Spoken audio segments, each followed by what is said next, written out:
test. Matapos po ang pagsagot, naka-enroll na po kayo sa Radyo Eskwela. Sama-sama po tayong makinig, manood at matuto ng mga aralin ng Season 2, Radyo Eskwela, Angat Ani sa Tamang Bakinarya. Tuwing Merkules at Sabado, simula na po ngayong Pebrero, alas 5:30 ng umaga. Para po sa karagdagang impormasyon o kaya assistance, maaari po kaming i-text o tawagan sa numerong 0917-163-7629. O kaya naman ay magpadala po kayo ng mensahe sa aming Facebook page na Radyo Eskwela PH. Tandaan, basta RCEP Machinery, libre!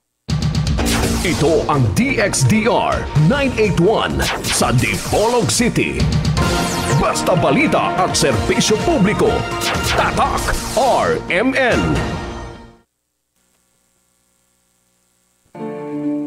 En Fátima dolorosa mostraste el fuego infernal, pidiendo para salvarnos tu corazón venerar. Ave María, Ave María, Ave María, Ave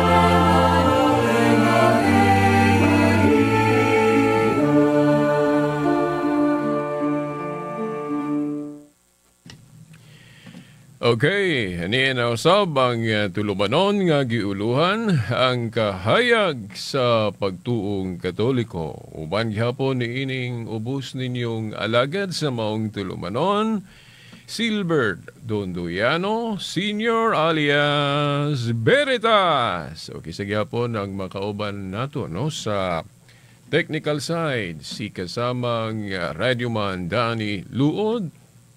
Hugusab si kasamang radyoman Tax Ilumba. Okay, sa gyapon mupasiuna sa pagtimbaya no sa atong amahan dinhi sa atong istasyon, ang atong station manager.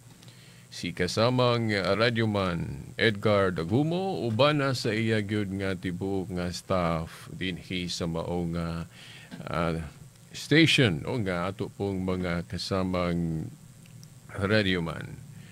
Okay, dili usab nato malimtan no ang pagyukbo no nato gyud sa ato yung pangu o amahan sa atong diocese no Diocese of Dipolog, Most Reverend Severo Kaermari nga siya mo'y preside no sa misa sa katedral nga na airy pod nakita pod sa live stream no diri sa RMN Dipolog og sa live stream sa katedral no sa diocese diin nakita no daghan kay mga nag-view gani sa atong nakita kaganina sa maong live stream no sa Santos nga misa.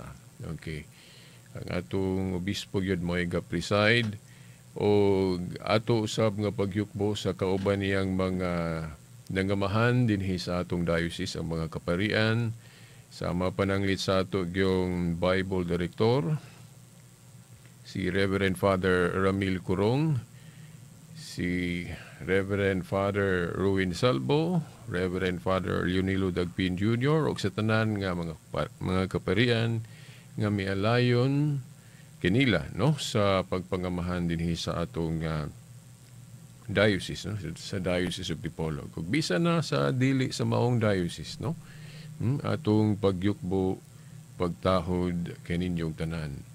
O kaninyo no nga mga nagtan-aw karon sa live stream sa RMN Dipolog no. Tanan na lang ako na lang itanan no yung adlaw sa Ginoo og akong pagyukbo kaninyong tanan. Okay, niya na taro no pizza 20 na ta sa bulan sa Pebrero na paghapon ta tuig 2022. Gadali-dali ko. Medyo napikhan ko sa time o nang baling dali-dali yun na to. Nakaabot rin yun ta, no? Sa ato yung oras.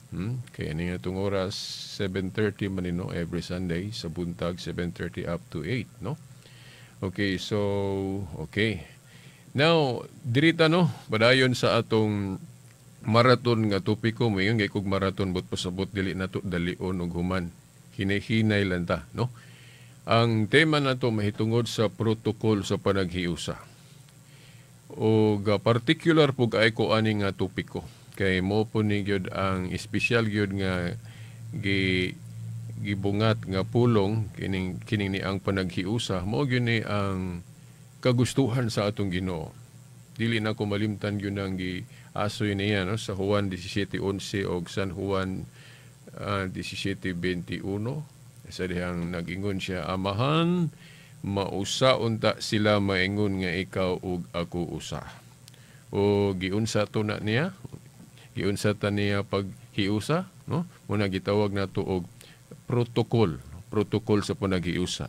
Balikon kus pag-ingon dili mabasa ang pulong protocol diha sa Biblia. Pero ang gipasabot anaa sa Biblia, no? Kana bang giunsa ta pag-usa sa Ginoo. So kung giunsa ta paghiusa sa Ginoo, dapat masunod nato na. Kay kung dili nato masunod ng iyang kanang paagi nga gitawag nato protocol, kay mo man na kumo nato nga hubad ron bisan sa atong pandemya ron na mantay protocol, di ba? Sao nato pagsunod sa manang mag-face mask ta o kung sa panana mga sana rules nato ron, mga palisiya nato ron, no, sa pandemya, no, gitawag nato nagprotokol. Kung dili na masunod na nga protokol, dili gid maayo ang sangputan. Ingon na pod, si Kristo kung ayuhon na tugtuon nagbiblia, naa may protokol nga kinahanglan masunod.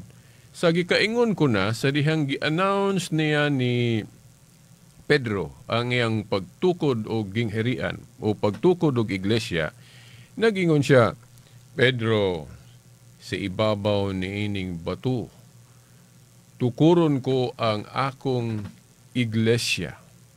Oh, ato namang nahibawan nga kanang iglesia gingherian na, no? Kay siya man ang hariana.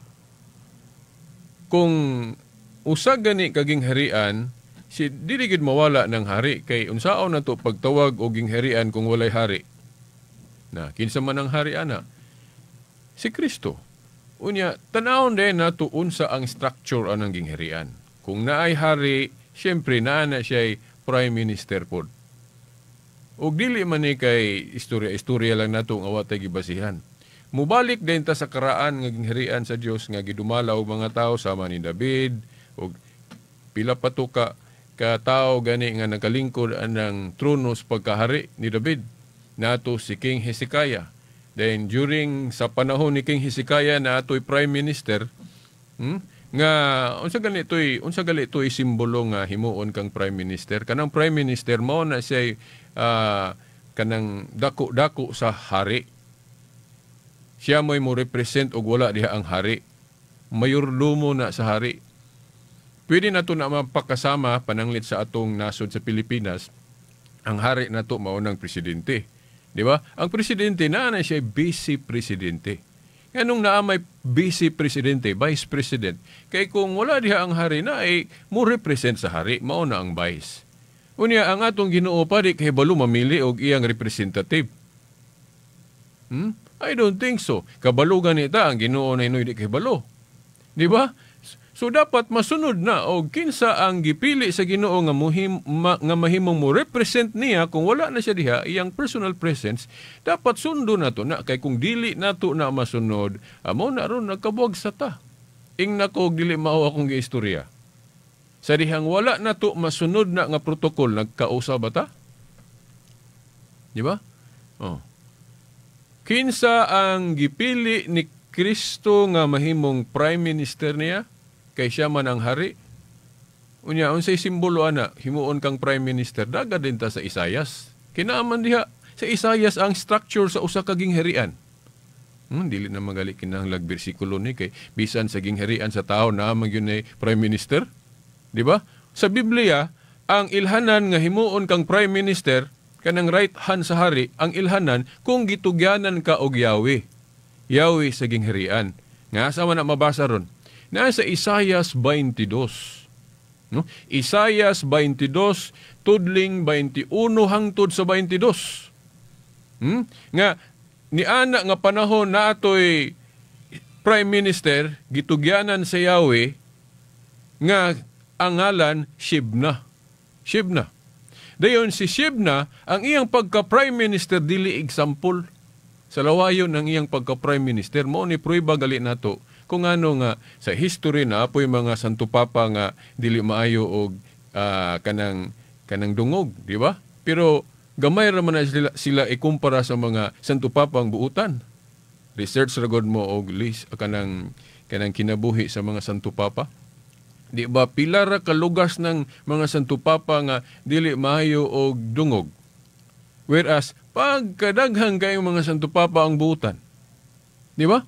Na kumuingon mo nga itugot di sa Ginoo Veritas nga kanang katungdanan sa pagka prime minister sa gingharian niya, itugot di niya nga naay makalingkod ana nga sa lawayon. O na mo na example. Kanang sa Isaias kapitulo 22. Tudling 21 hangtod sa 22. Bisan pa manggali si David, di ba? Bisan hari gani mismo. Ang Diyos mo'y gapili niya nga mahimong hari niya, nasayop man, nakasala man si David. Di ba? Unsa man tong sala ni David? Di ba? Oh? Sa akong nahibawaan to, ang sala ni David, bugat kayo, duha ka buok. Katong panapaw o kining, murder. Ang panapaw tungod kay, ang istorya ato, naibog siya sa asawa siyang sundao. Di ba? Kato si Urias. Niya, mayang laki po to si Urias. Niya, ang asawa, pagka gwapa kay sa nga tanan, matahom. Naibog si David. Unsi iyang gihimo, iyang gipauna sa gubat si Urias para mamatay. Yung gituyo ba nga mauna sa gubat si Urias para mamatay, dayon maangkon niya ang asawa ni Urias. Naangkon yun ni David. So, panapaw. Di ba? Oh, then murder pod kay namatay gud sa iyang pamagi, iyang sundao. Di ba? Pero nagbasol si David siyang gibuhat. Ipasaylo ra pod siya sa Dios. Okay, hugot po kayo ang iyang pagbasol. So mao na pod sa kung moingon mo nga na may mga santo papa Veritas nga dili maayog dungog, wala man na mo gitapig kay naa man na si libro. Oh? Bisag sa Catholic Encyclopedia Britannica nga nagsaysay og history sa simbahan, wala man nagitapig sa simbahan. Di ba? Wala nagitapig sa simbahan. Pero bisan pa ni ana, no, mubarog yun ang simbahan kay kanunay man siyang ga-cleanse. Oh. Na ay mga ups and down ang simbahan. Wala na gitapig. Oh. Nay maot nga history, then mo banos po dayon ang maayo nga history, na napoy maot. O hangtod gyud nga malimpyo gyud ang tibuok simbahan. Pero malimpyo ta ining tuan naman tas taas. Di ba? Tuan naman tas langit. Kay mo bitaw kung doon na pa tayo mansa na atay doktrina sa purgatorio kay linisan sa ta kay ang kanang purgatorio na to mura man nagkanang ganing rag o kana ganing musulod galita para sa diri sa estasyon na ay kanang murag sa nitawag na rag nga tiin kung inigsulod na to itaktak sa nato ng tung abog sa atong sapatos, tung chinilas ba, parang unta limpyo ta inig sulod jud sa atong estasyon. Di ba? O mo na kana pong kasamahan nato nganong naay purgatory kay ang Ginoo stricto kay sa langit, wala gyud dunay bisan gamayng mansa na revelation, bisan dunay gamayng mansa dili kasulod. Nya hiabtan ta sa atong kamatayon nga ang atong mga atrasos Ginoo katurang binyal dili ra kadtong ikamatay sa impierno mo nang linisan sa ta. Aya ta pasudlon. Hinoon si pare topic ng tema mahitungod sa purgatorio, no? Di ba? Now ato lang naisgutan na kay nakaisgot man tang David nga bisan siya hari gani mismo, no? Sa to pa ang iyang katungdanan daw ka-replika o kahulagway sa katungdanan ni Kristo kay sa gingharian nato sa iglesia ang hari si Kristo man. Sa Old Testament kingdom gingharian sa Dios nga gidumala ag tawo na may nakalingkod ana nga si David, si Solomon, ug usa pa to si Solomon gani dili man tumayog dungog, di ba? Oh.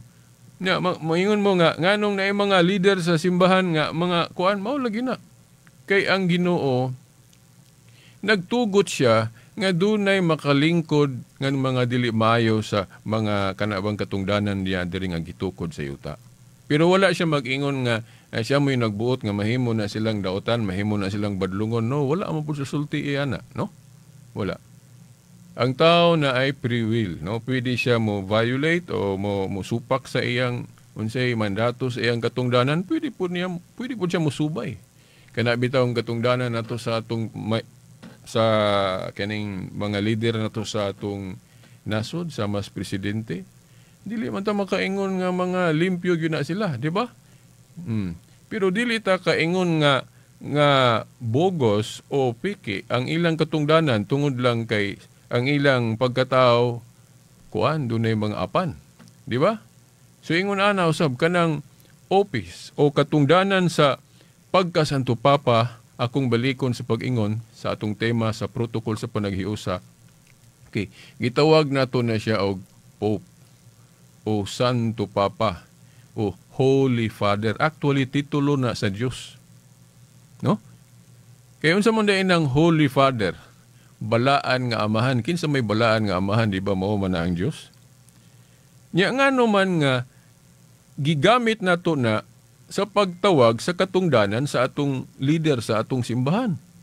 Tingali ang uban mo ingon na dayon, hala kaniyong Santo Papa nagpaka-Dios. Kay usar ra may Holy Father to ra mas langit. Nya nganong tawgon mag Holy Father o Santo Papa ng leader diri sa simbahan sa yuta. Well, simple ra kay na siya tubagon. Bisag maghisgot lang tag small organization, kanang gamay organization, unsa man, kanang pamilya, unsa man itawag sa leader ana?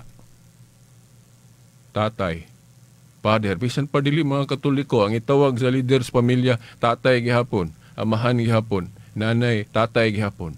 Oh. Nga, unsa may logic ana, unsa may wisdom, ngano nga ang leader tawgon og kanang titulo sa Dios. Ang rational ana nganong tawgon nato ang leader sa bisan unsa galing nga organization, nganong tawgon nato father para unta nga ang leader nato bisag unsa nga organisasyon mukuan unta na siya kanang maghulagway unta na sa pagka-leader o pagkalabaw sa Dios. Diba? Sa Twitter man na sa in English na limot lang ko sa Twitter man na kanang figure, pwede figure. Kanang atong mga amahan, mga leaders, atong pamilya, sa atong organisasyon, mag-figure unta na sila. Figure na sa pagka-leader o pagkalabaw sa Diyos sa langit. Nga unta, pananglit ako. Minyo naman ko, amahan naman po ko, na naman ko'y anak. Tawgon kog amahan, nga unta, ang akong pagkaamahan mo, naghulagway unta na sa pagkaamahan sa Diyos sa langit. O na nga, maulaw ko magbinuang, maulaw ko magbuhat og daotan, kay amahan ko. Ang akong katungdanan, naghulagway ko na sa pagkaamahan sa Diyos sa langit. Di ba? O po na, no pa, murag reminder na lang po ni sa mga politiko na to ron, kay duol na ba itong eleksyon? Karoon na bang Mayo, no? Di ba? Nga kanang ilang katungdanan, bisag wala na tawag balaan, no? Kay kana ramang yung mga katungdanan nga nasa simbahan mo atong pangtawag og holy, di ba? Banal kay ingherian gud sa Dios, so dapat ang mga posisyon diha katungdanan diha butangan jud natog holy. O bitaw na do na toy nangutanan nako katong amigo na akong debater sa Adventist. Ningon siya anong tawgon man niyo beritas ng pagkaamahan sa inyong pari og holy, santo. Well, kay kana gud nga katungdanan dili mo na gama og tawo. Iya man na sa Dios. Kinsa man di itong tugyan ni Kristo o gatugyan ni Pedro o Yahweh, Kiss of the Kingdom. Kinsa man nag-ingon, Pedro, ihatag ko kanimo ang mga Yahweh sa gingharian sa langit, ang imong idili, dirisyota, idili sa langit, ang imong itugot. Kanang Mateo 16, 18-19. Kinsa may gaingon ato? Kinsa may gahatag og authority? Kinsa may gagama sa katungdanan ni Pedro? Si Kristo. Nya kinsa man si Kristo? Balaan. So, ang katungdanan ni Pedro balaan. Nya, beritas na may mga leader, na may mga santo papa nga naghimo og daotan. Now, kana laging katungdanan og binuhatan lahi na.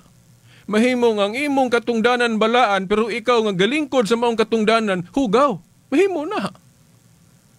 Pananglit, ikaw mayor, ikaw gobernador, balaan na imong katungdanan kay tinugutan na sa Dios. Roma 13. Pero kung magbinuang ka diha, ang imong katungdanan ray balaan, pero ikaw ang galingkod-an na, dili ka balaan. Himo na. Inom doon mo na debate ni Father Mitch Pacwa ang idol na kong pare, no? Nga dili gyud mo atras og mga debate. Father Mitchell Pacwa, makita ninyo na sa Global Catholic Network ang EWTN.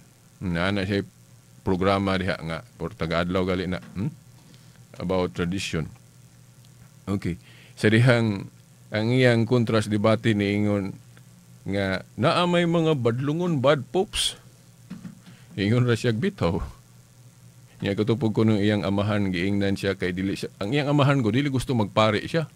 Munang gitagaan sa libro nga nagsaysay atong history sa simbahan nga nay mga bad popes. Basahan na anak, giingnan siya. Tanawon tag magpare bagyo ka. Okay.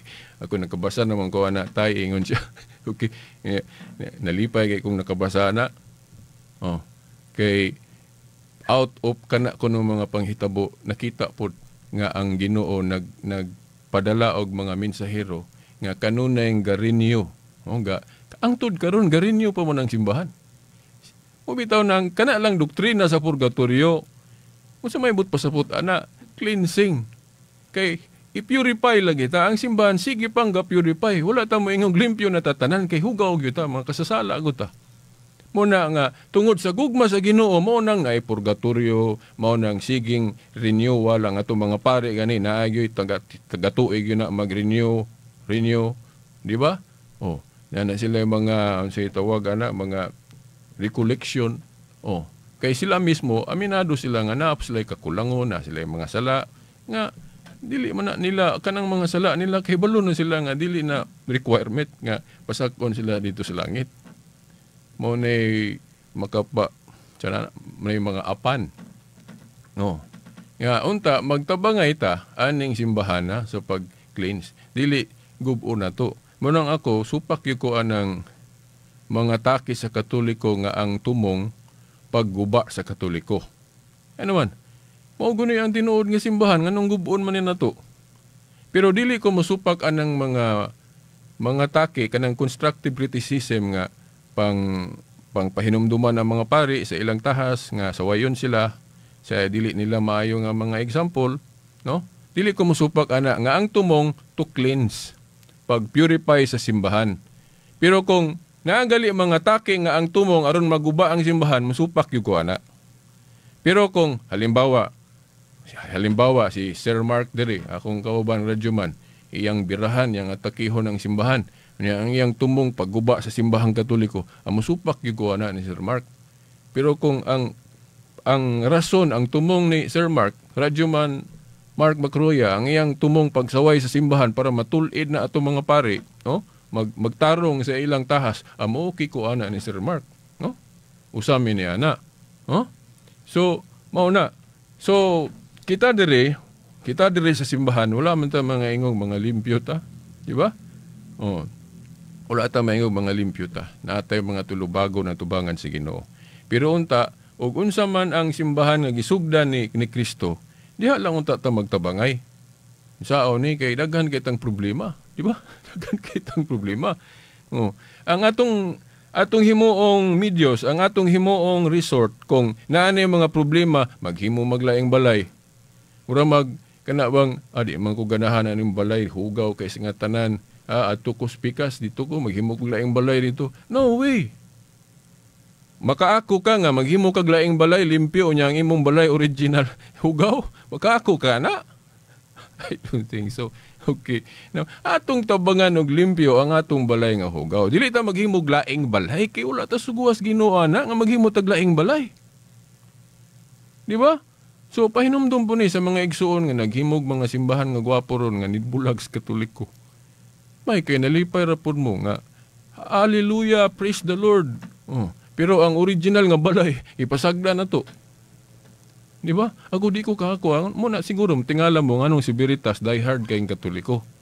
Kaya I believe, mo ni original nga gitukod ni Kristo nga simbahan. So kung doon na may mga dili maayong makita diri, mag-uulta na. Pero dili solusyon nga muadto ko kay nara gaytoy nag-offer nga himuon pastor. Kakwarta po doon data. Pero, saong dili man na mo'y natawag sa Ginoo na to. Nga dili man ni, kaluwasan man ni, dili man ni, kalawasan. kining atong pagpangalagad sa Ginoo dili ni kalawasan, no? Kaluwasan. Masipyat ko ta, imbes kaluwasan mo itong ipangita, kalawasan na hinuon ta paingon, no? Okay. So, og kalawasan pa ang akong gitinguha na wala na siguro ko. Wala na siguro ko diri sa Katoliko. Okay. Naagit ni grupo dila na ako hinganlan pagkadag ko kay sa offer, no? Napay sakyanan, unsa pa na nagay ko naihibawan nga pastor nga gwapo kay sakyanan, oh? Di lang ko magngalan na kay di ko gusto ma-personal ba. Okay, oh? Kanya gi-offer niya. Tagaan ra ba na ako mga basahong Katoliko, mga dipensas Katoliko, di gali mo basa. Okay. Madlok siya makasabot sa Katoliko, mubalik niya, wala na siya lingin. Na, amot lang. So, di na kalawasan din na, no? Dili ko kako ana ko bahala ka nang magkaon ko guaya mo. Basta kay dili lang nako masupak yun ang tawag sa Ginoo. Muna akong prinsipyo, no? Mga tinahod nga ting paminaw. So baliktan, uy, sa kaminuto naman lang. Na dito'y pangutana nga supposed to be akong tubagon ron. Unsa ko na'y bersikulo sa Biblia nga ang tinugyanan sa Yahweh sa gingharian tawgon og amahan sa tupapapa. Ako naman itong nahatag, katong siging nagpaminaw kay balo na ana. Pero ako nang usbon, niya ako pag yun ang expound og ayo na ana sa Isaiah, no? Nga ang tugyanan sa Yahweh tawgon og papa. Niya mo man na ang katungdanan ni Pedro, gitugyanan sa Yahweh, so papa ang iyang katungdanan. So ato nang i-expound sunod Domingo pohon. Okay. Okay, hangtod sa sunod Domingo pohon samang oras ug istasyon. Sa ngalan sa Amahan, sa Anak, sa Espiritu Santo. Amen. Tatak RMN. Sa dinami-dami ng aking nasa mostraste el fuego infernal, pidiendo para salvarnos tu corazón venerar. Ave María, Ave María, Ave María, Ave